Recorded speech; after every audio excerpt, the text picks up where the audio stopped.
This video will discuss the process for documenting completion of classroom requirements for all levels of EMS programs within the state of Iowa. From the initial Amanda screen, you will go ahead and select Sign In. Sign in, you'll need to fill in or log in through your ANA account, provide your account ID, password, then select Sign In. From there, you're going to come to your profile page. On the left-hand side, select the training program, make sure that it's highlighted, and then select Continue. Once you're on My Program page, you'll see the training facility located down in the center section. Move over to Details and select Details. Details will take you into the profile page for the program, or the course information page for the program. Go ahead and select Add Certification. Once you've done that, we're now going to focus on the left-hand side of this screen, and we're going to have you select the certification. So underneath there, please please make sure there's a checkbox and a checkbox only in one area that identifies the class. For this one here, this is an EMT level class that we're going to identify class completion for. Make sure that that's highlighted, and then from there we're going to go ahead and add attendees down at the bottom. Down there, again, make sure that over here on the right hand side that the group name is EMT and that it's an EMT initial course.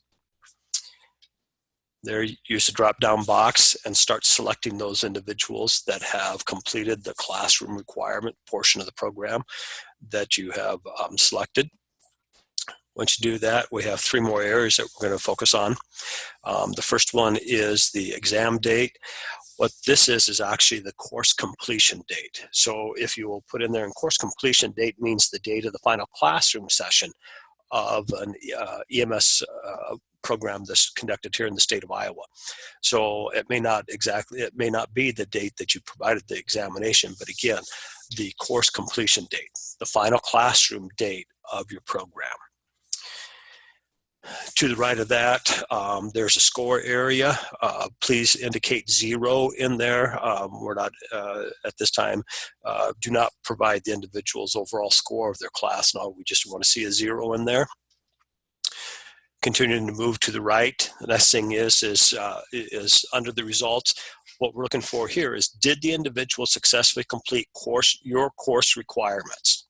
Okay, and from there, the only two options should be either failed or pass. So let's say that you have an individual that partway through your program, they were unsuccessful with meeting your requirements and you've dropped them from class. You would go in, complete this. The exam date again would be the date that you have identified as the final classroom date for that program. And then you would put in the score 0 and the results would be fail.